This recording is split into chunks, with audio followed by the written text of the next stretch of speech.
Today I'm talking with my friend Hunter Scott about strategic planning, and we have uh, just gotten back to knowing each other a little bit after several years having different careers and going in different directions. And I'll let him introduce himself here in a minute, but we're going to talk through strategic planning. And Hunter is in the financial world, financial space, and so that determines a lot of our strategic planning discussions is the capacity that a company has financially, and he has expertise that I don't in that, and so I'm excited to talk with him about financial management and understanding of your finances and how that impacts the strategic planning conversation. We're going to walk through the general content that we would cover in a strategic planning session. We're gonna go super fast through a lot of content. I would take hours to do this, and we're gonna try to do it in under an hour. So we're gonna do our best to cover that content. Hunter, why don't you give yourself an introduction to anyone who will be watching this later? Yeah, of course. Excited to talk through this with you. Yeah, my name's Hunter Scott. I'm a partner at a firm called Stratic Flat Accountants. So we'll usually sit in as a part-time CFO for our clients, doing anywhere between 1 to 20 million in revenue, and we help them some numbers to their goals and their visions and what they're trying to accomplish, and try to keep them on the right path in that CFO seat. I love that. I love that. Coming alongside folks with your expertise is the exact kind of thing that I do with my clients. And we work through what I call the legacy leadership architecture, and that's building a future intentionally, not just for your company, but for your team members, for their families, and ultimately for their communities as well. So let's dive in. When I work through this, I call it the Business Innovation Lab, and the goal is not to create a completely new vision of the company for the future. It's to distill that vision. There's already that subconscious set of goals and aspirations that most business leaders already have, and we want to take it from the ethereal to the tangent, the concrete, something that's tangential, to be able to work. And we say we distill the vision, reset the mission, and we define mission here specifically at Sheeley Executive Consulting. We'll get to that.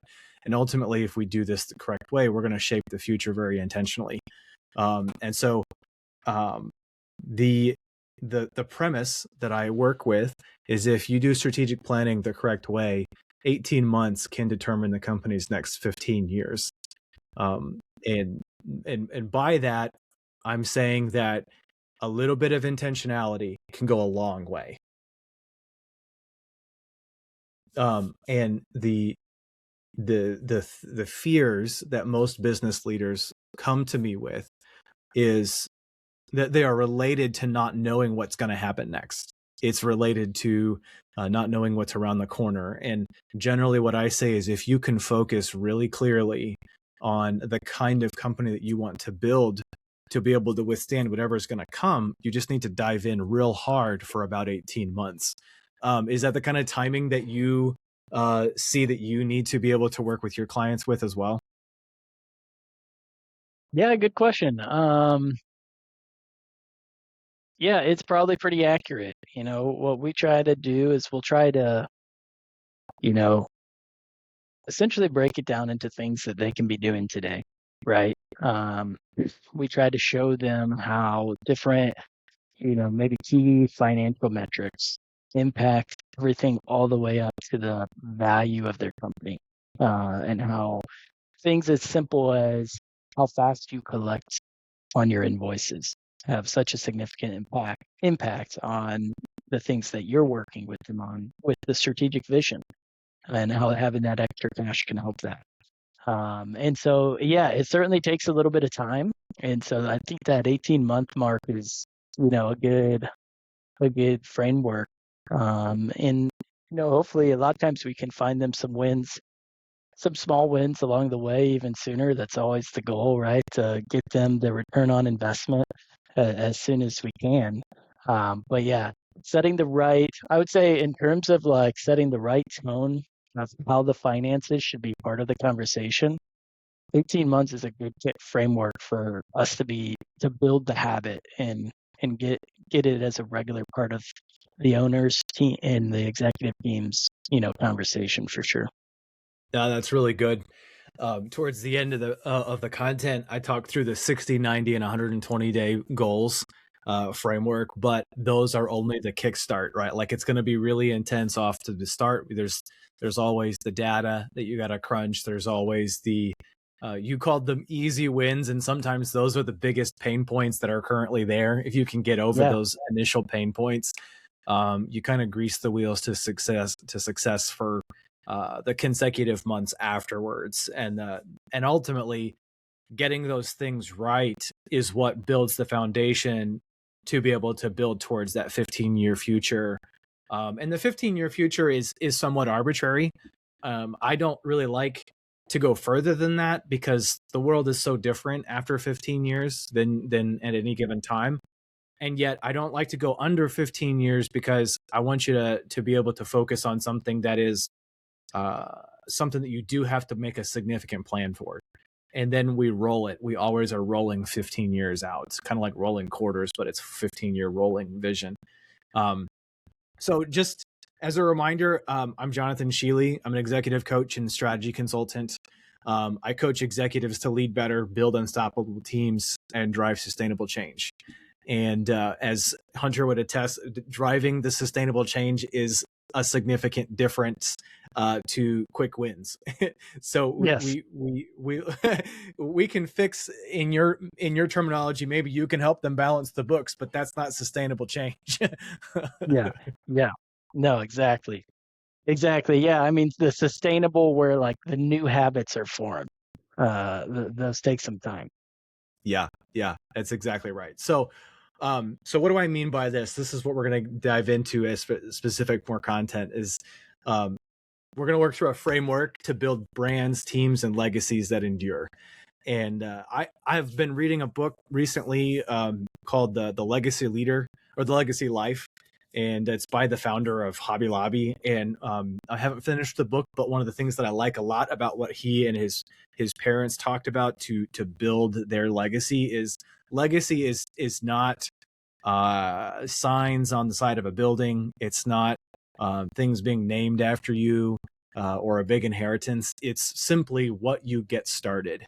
And as leaders, what you do today starts the trajectory, good, bad, or otherwise, in a particular direction. And so having some frameworks to help you in that direction to build your brand, to build your team, and ultimately to build towards a legacy, the framework is what's important. And so we work through 3 questions in this workshop, 3 questions to ask the leadership team to gauge whether they're in drive, drift, or death. And we don't want to be in death. Most companies don't want to be in death, but they don't understand necessarily what drift is. Drift in my terminology, and I think it's becoming a little more common in other consultant areas as well, is drift is just accidental work or work for the sake of, I got to go to work tomorrow. There's no aspirations. There's really just the bottom line. And I don't mean the bottom line as a unethical concept, the bottom line as just, hey, we just got to do business as business has been because we got to keep the business open because we've always been in business. And there's a sense where some businesses never stop. And yet if they would add 15% intentionality to what they're doing, they could get out of that drifting cycle and into drive mode, be at the driver's seat in their business. So question number 1 that I ask companies is, do your people know where the company is headed? I'd be curious to know if this is a question that you have to work with your clients on. Yes, from the number standpoint. Yeah. Often what this will look like, first off, I'll just comment as, a business owner of our own firm of you so often, I guess, under project or under forecast how often you have to remind people and yourself of where you're headed. I have found that as a leader, just in our own organization, Like I'm having to wake up and remind myself, where are we headed again? What are we, what's the mission here? What's the vision? And then revisit that with the team in each and every meeting. And so I have just quick side note, I have found that even within our own organization, but in terms of like what we do with our clients, we're putting the numbers to this, right? So this might be, maybe they have a vision the owner has a vision that they want more of their, let's say just something simple like that. Well, that has certain impact on maybe gross margin, maybe the bottom line, maybe how we spend on equipment, right? And we have to talk through all of those things of, okay, well, if we got your time back, who would need to be able to do some of these tasks, all these things. And we get it down to like a number basis. And then it comes down to, okay, how can we like maybe create that into some sort of weekly dashboard so that people can see the number of what it is and understand, oh, that's attached to, this vision. So like for our own firm, I can speak to this because we were actually just talking about this morning, funny enough. We want to help more people. We want to help more businesses to manage their finances well so that they can have more freedom in their lives. That's kind of what we're heading towards as a company. Well, in order to do that, we have to grow in a sustainable way. So we had broken that down for our firm, a professional service firm, into certain key metrics like utilization, which is just how billable we are as a person, each person within our firm. And we call it actual versus theoretical, how much we actually build versus how much in theory we should have built based off how utilized we were. And we were analyzing our numbers from those vantage points and is ultimately deciding, are we being efficient with our clients so that it leads to a place where we're achieving the mission of helping as many companies as we can to, manage their finances to have freedom. And so, when it comes to the question of, well, do your people now know this? Our next step with those numbers were, hey, we need to get this in front of the managers. We need to have this in front of the managers each and every week, or I think we decided every other week, so that they can see, hey, this is what we're looking at. Here's what good looks like. Here's what we're targeting, and here's why, and what we're trying to accomplish with it. So it does certainly come into impact with the finances. I like how you said that, because even in your explanation, that works into what I would call a compelling and functional vision. And there's a breakdown to what that looks like. It has to be functional. Like you said, there have to be dashboards. There have to be mile markers along the way to know if you're accomplishing something. And if you don't have something built in that has either numbers, or like whether it's the dollars and cents, or if it's like the hours accomplished, or if it's the efficiency rate, something has to be functional about the vision to be able to take action on. I often, I have, at times I have made fun of companies that have highly theoretical visions that really could be taken out of some companies and put into another company in a completely different industry, and have completely, and it sounds good, but you have no idea what it means to do. And so this is why we love, I love talking with guys like you, because you are going to put the feet in action together for a vision to be accomplished, not just to create something. Yeah. Yeah, I love the way that you put that. I mean, I think the role of the CFO is probably often to take that compelling vision and make it functional. I love it. Yeah, it's good. It's because someone has to interpret. Yes. Yeah. What does this mean for you today? Yeah. Accounting manager who's busy, who, spends 70% of their time on client work. Like, what does this mean for you? Okay. We want to help people get freedom through managing their finances well. Well, what can you do today to move the needle a little bit on that? So one, that it works with our firm and we can grow in a sustainable rate so that we can help more people. But then two, so that you're actually delivering on that vision with the clients that you serve. Yeah. Yeah, exactly. I try to explain it this way, without a vision, um, the leaders don't know what to do. You don't know how to act. And and even when people like push back on me, they'll say, "Well, we kind of know what we're supposed to be doing because we have a job description and stuff." And I said, "But yeah, but I'm not talking about the stuff that's normal. I'm talking about when there are multiple good options, having a vision is what helps you choose the best of the options. No one's arguing that without a vision that you'll make stupid decisions because professionals don't normally do that. But we're talking about the difference between better and best. That kind of gets determined by having a long-term vision of the future." Yeah. I'd probably even push back on you a little bit. I was just talking to somebody earlier today. I think even in normal situations, without a stated vision, we just tend to forget what to do.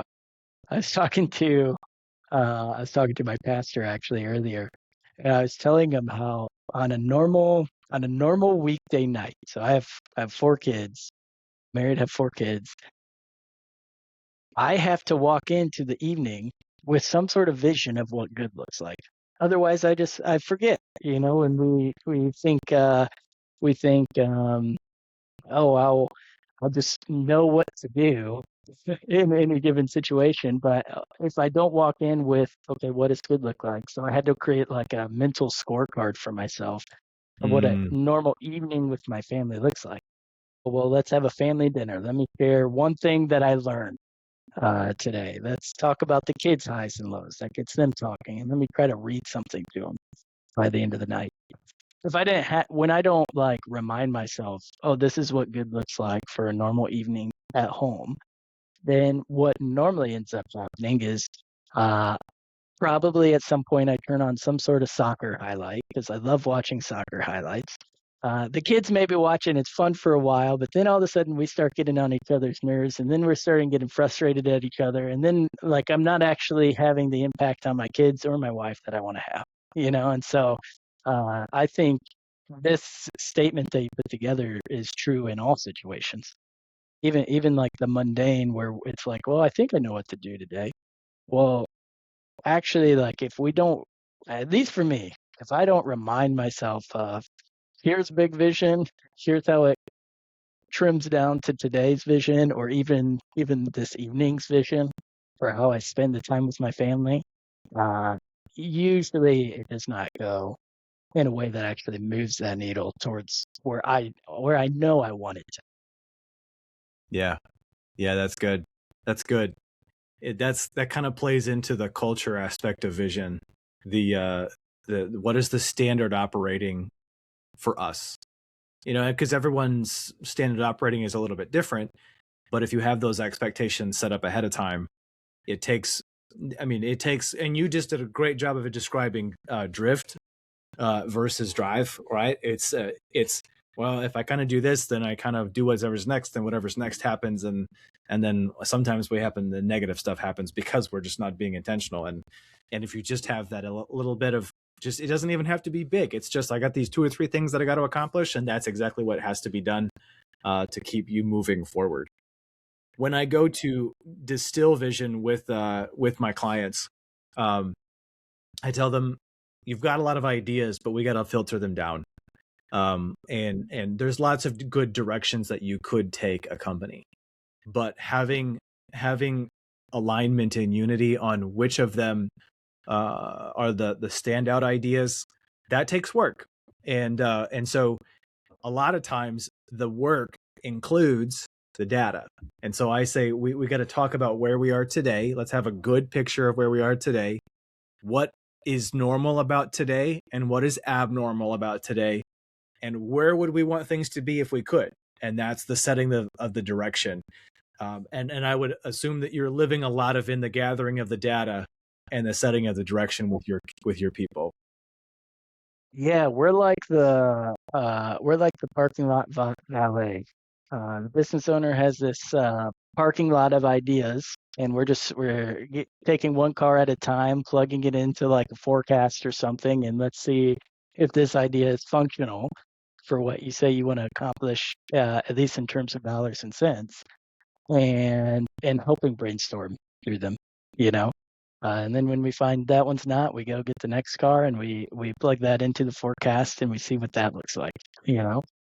And so, yeah, we're often, I think how you've articulated it here is great. We're often taking the ideas of the business owner, plugging them into a forecast, um, and hey, what does this look like? I mean, right now, one thing that's on the agenda for this week is to evaluate $1 million equipment purchase.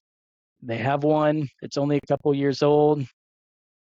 We get the new one, reduce repairs, but then take on that extra debt.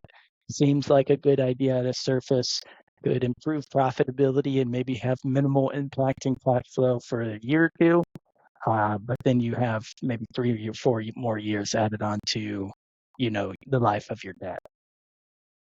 Those are the type of things that come up. And what you really have to filter it through is at the end of the day, may not be a right or wrong decision for somebody who doesn't have a clear vision. But what's your clear vision that it can be filtered through? I love that, because a lot of people like to say things like that was the wrong choice, or this is the only right thing for us to do. And when they say that, they are using a filter, and that filter is the vision that they are interpreting for what is supposed to be the future of that company.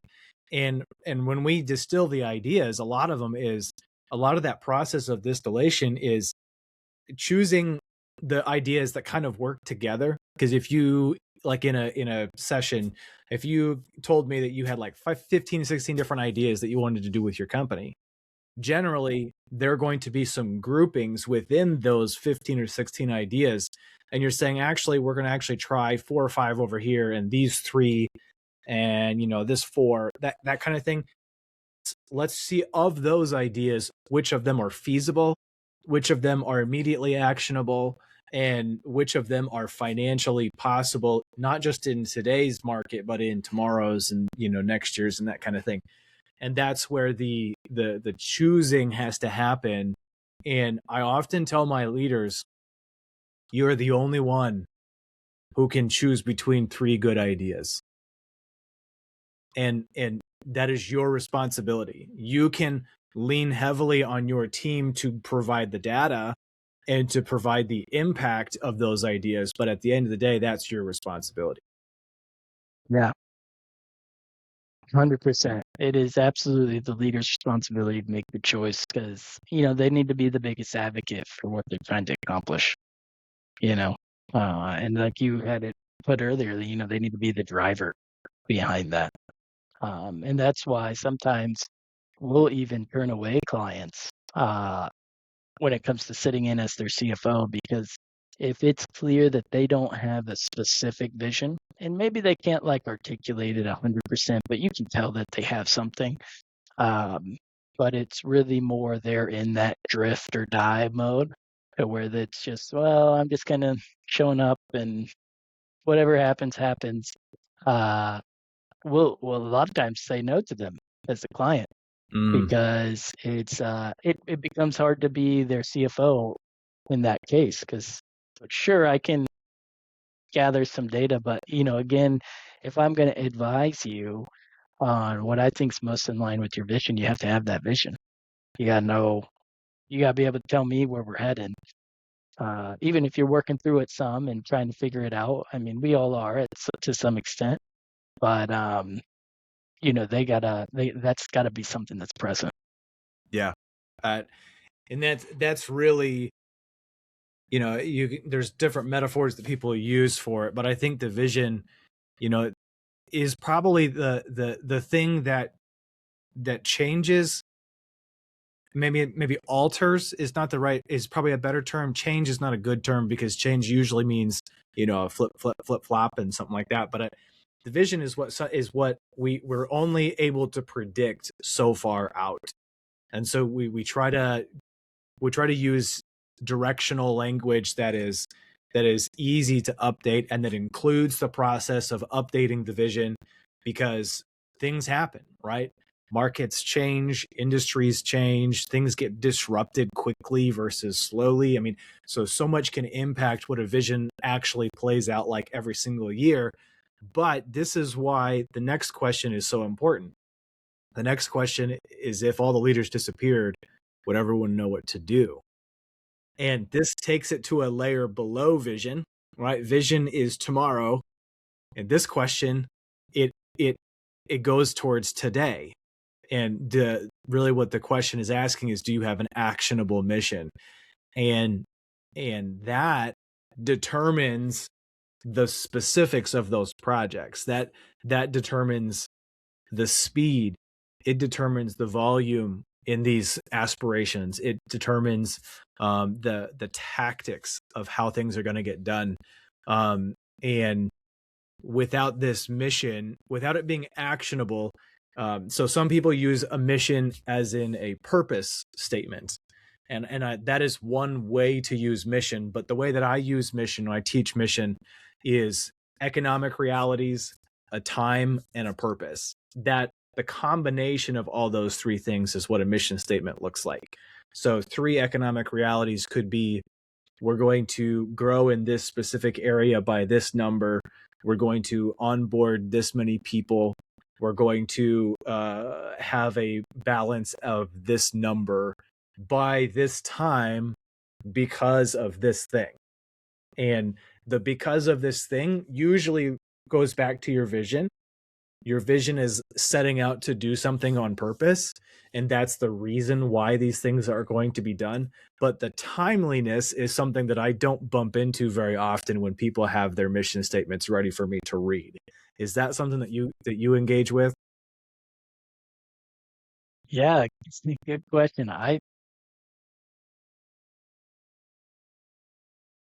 Uh, yes and no. We probably don't have it as well articulated as you just had it there. But at some level, yes, we are asking those questions and getting to a point where this often comes up when we're like forecasting, for example, because we're having to put actionable numbers to a timeline. Mm-hmm. Mm-hmm. And oftentimes we're asking, kind of the why behind the numbers, especially if they seem unrealistic, of let's say I want to double this year, I want to do that within the next 12 months. And then it's a practice of, okay, again, well, what would have to happen if that was the reality? If your revenue truly was able to double and there was a plan for that to happen, what has to happen operationally? Let's plug those numbers in and understand that. And then, the time frame is usually, when we're going through an exercise like that, somewhere between 1 to 5 years that we're looking at. And so, yes, I had to think about it for a moment because you had it so well articulated that I'm not sure we had it down to that path. But yes, that's often the type of conversations that we're having.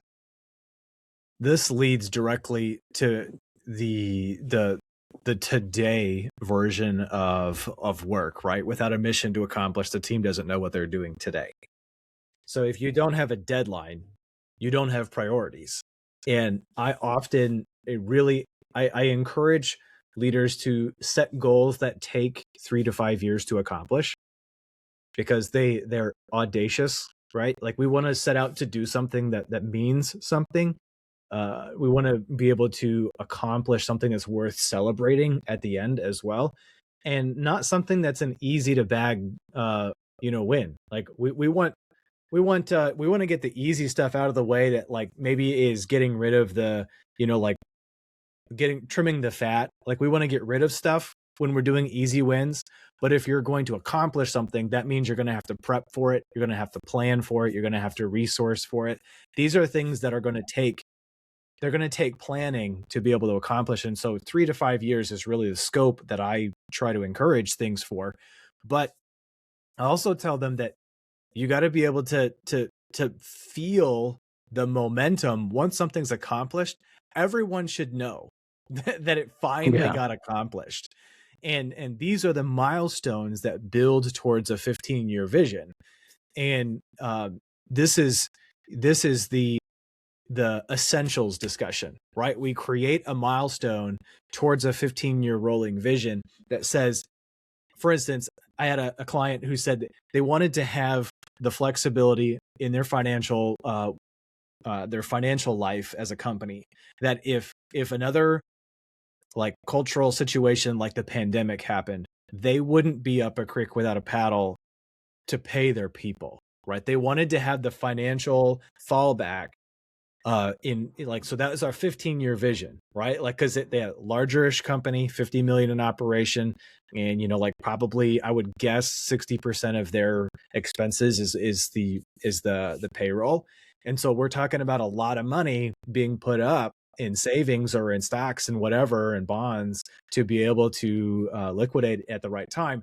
So the milestone was, okay, this is a huge financial like decision, but we have to have the purpose was to be able to have the fallback for their team. The definition was the payroll, right? Like that's the number is the payroll number. And then but we had to determine who and what is involved in making this thing happen. So that's what I mean by determining the essentials. It is challenging, I think, for some people to do the creating of the milestones, right? They see today and project complete and not a lot in between. Do you run into that as well?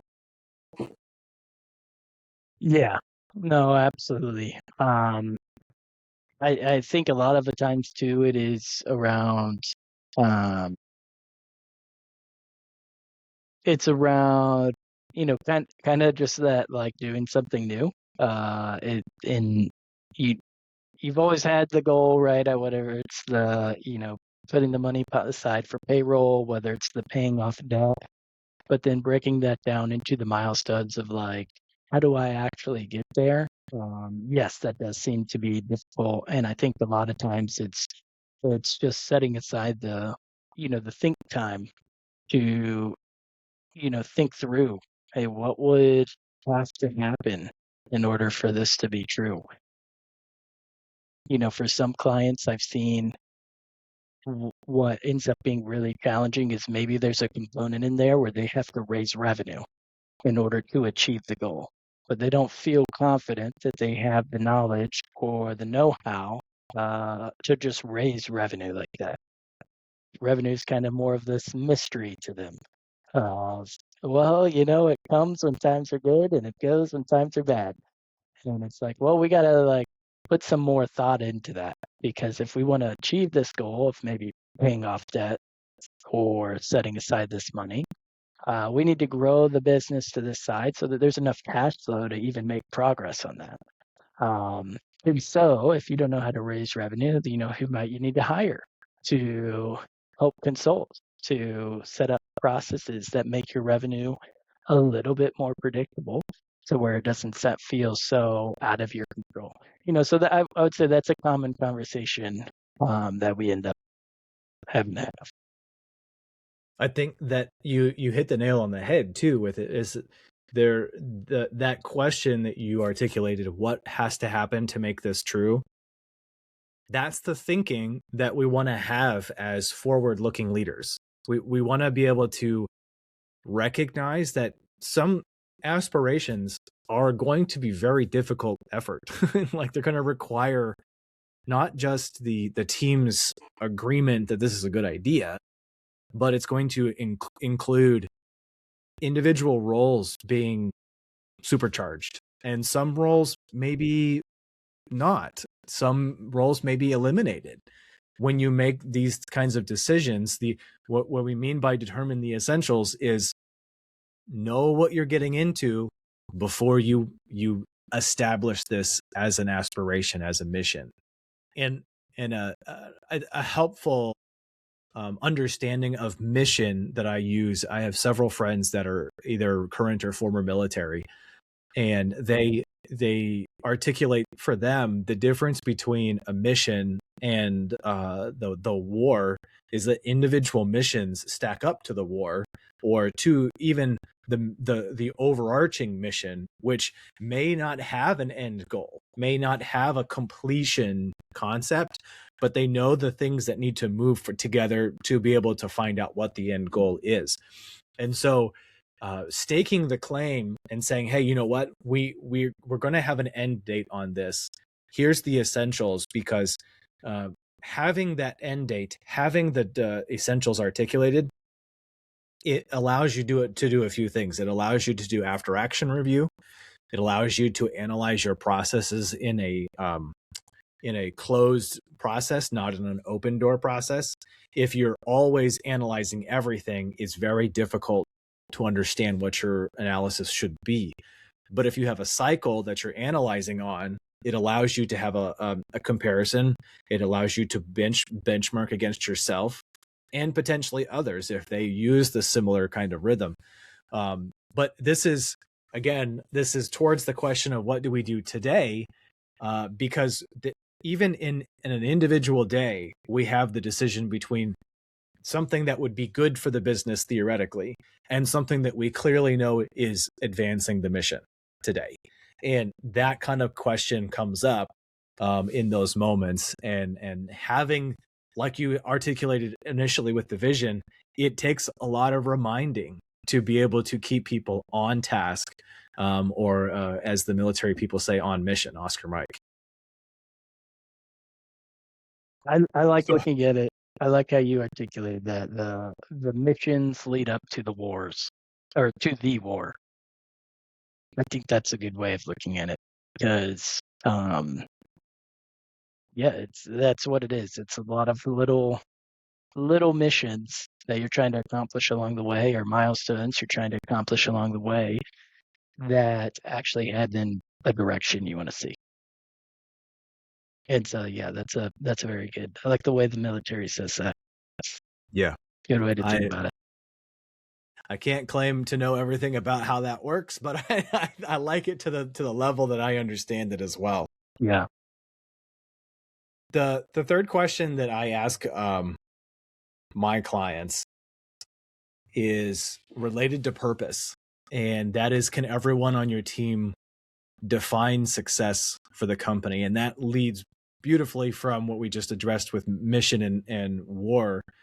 Do we know what we're even working towards? do we have something that's bigger than our company that we're trying to solve? And this is the specific question of, do you have a purpose that connects work to meaning? I would venture, if you, in your clients, if you're having conversations about planning ahead, they're bringing purpose to the table often. Would that be true? Yes. If it's present, yes, it's true. It seems to me that once people have determined purpose, even if they don't use the word purpose, right? Like sometimes people just say, this is what we do, or this is why we're in business, or a lot of people say why, what's our why? I think Simon Sinek has popularized that concept, and it's a good work that needed to have been done, to connect daily action and culture to the why, the purpose. My assessment of this discussion, through working with clients that I have, with my experience as an employee, with talking with other folks and research, is that without a built-in system for building, assessing, and adjusting, neither vision nor mission are realized. And this is related to our concept of purpose. If we know what our purpose is, we're going to be okay with the vision and the mission adjusting. If we don't have a purpose, we get married to the mission and to the vision of what we think is going to happen. And I'll illustrate this. A lot of times, people will use in the nonprofit world, especially people in the nonprofit space, have these really, really large aspirations, like solve world hunger, or end poverty. These are in recognition of basic human needs, basic human rights. And sometimes that is actually too much to latch onto. And so we need to take it just one step back, and we need to be just a hair more specific. For instance, if you take a demographic and say, you know what, we're going to work towards this demographic in poverty, or one that I think was really good at this was the brand Tom's. People want Sure. shoes. People need shoes. And so we're going to put shoes on people's feet. Every time you buy a pair of shoes, someone else gets a pair of shoes. This was a really good articulation of the purpose and the vision and the mission of a company, because they said, here's what we are going to do because this is important. When it comes down to it, the systems are what make these things run. And you guys, I would assume, live a lot in systems and not just the vision and mission are important for your discussion, but you spend a lot of time in systems in accomplishment, correct? Absolutely. Yeah, like we were saying earlier, I mean, we're taking those things and we're making them functional. And that comes through the systems. You know, I was thinking through as I was reading some of these statements on purpose, for example. You know, how do you get the people bought in on the purpose? You know, a lot of times a system that we might set up might be like a certain compensation arrangement to where they directly benefit maybe from the profit of the company.